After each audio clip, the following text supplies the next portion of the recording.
quick, really quick. When I build casts, I'm in and out, in and out, in and out. It's just quicker. It was fun. It was quite an opportunity to be able to run something like this, and I was impressed. The first ever. Yes, yes. Yeah. So it was really interesting. Oh, really? Let's mark that down on your bucket list. You know, I was the first operator ever on a newly designed machine. There we go. And you believe me, the people in Sweden know about Rhonda. Is that true, Michael? Isn't that true? That's true. That's crazy, but that's great. I love it. I loved it. I was loving it. The opportunity was great. Thank you. Oh, hey, no, thank Volvo and Really the neat. partnership that we have. Yeah. Because, and I had the opportunity to run it 2 years ago in November, and like Rhonda said, it's quiet. It's like, is this thing really running? Yeah. And fast. From zero, you know, from standstill to as fast as you want to go. It's all there. It goes. yeah. See, Very now, smooth. Now I feel like I've driven a Tesla. Yeah, there we go. Maybe my only opportunity to drive a Tesla, but the Tesla of construction. Yeah. Don't hesitate to pull either one of us aside and ask. Rhonda's been very instrumental in providing microfeedback and back and forth. Yeah. Questions for one another. And How did the loader change during the time that you had it here? What things did any of the operating parameters, any of the things that input you gave them, bring about change in the machine? you know, it might be good just to explain Well, what you when do. they did come here, we did change things. They adjusted lift speeds, back out speeds. They did adjust it all to what I run or how I run, and it was fully adjustable. They made it so it was total transitional easy. Yeah. Went from, you know, it had a few little things that I didn't like. It was a little slow in the hydraulics, and then it would jump kind of out of a pile. They adjusted all that, made it smooth, and then it just ran. They set all those parameters, and other than that, not, you know, that it was just personal preferences. Yeah. On how you like to run something that they adjusted.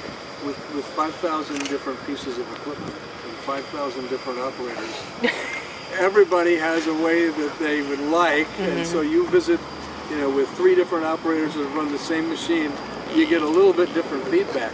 But the ability of the LX1 to be tailored to personal preferences, or like in this, when you're building piles, you know, that's a different application than what we usually use the wheel loader for. And why don't you give them a quick rundown on what it is that we do out Okay. back? It's a composting operation. All raw material comes in here, all your clippings, yard clippings, tree clippings, all that sort of stuff, all go down there. It's piled, we push it up in piles, we push it to a grinder, so we're doing a lot of pushing at that point. The grinder grinds it, then I'm scooping all the ground up material out from underneath the belt, putting it in a pile, then we water it, and then we have to take everything that's watered in that pile, so we're scooping into that and putting it in a cask. And we make casks there, 450 tons of green waste that are piled high, and we inject air into them and cook the compost to make it break down and all that. And then we pull all the pipes out, and then we have to take all that off and put it out in the field. So it goes from handling raw material to ground up dry material to ground up wet material, so you've added weight, a lot of weight, to finished where it's all fine, and take it out to the field to cure. The CASP that she refers to is Internal Waste Management acronym. We're really a company of acronyms, but it's Covered Aerated Stockpile?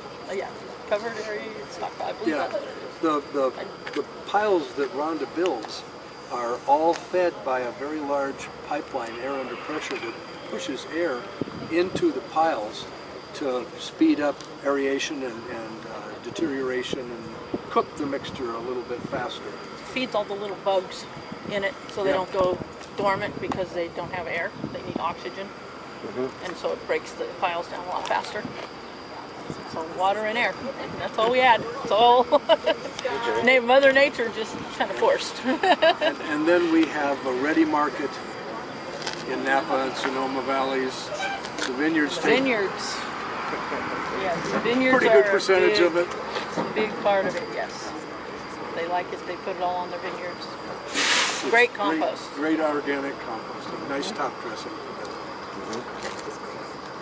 And it's good for the environment. We don't want to be filling the landfills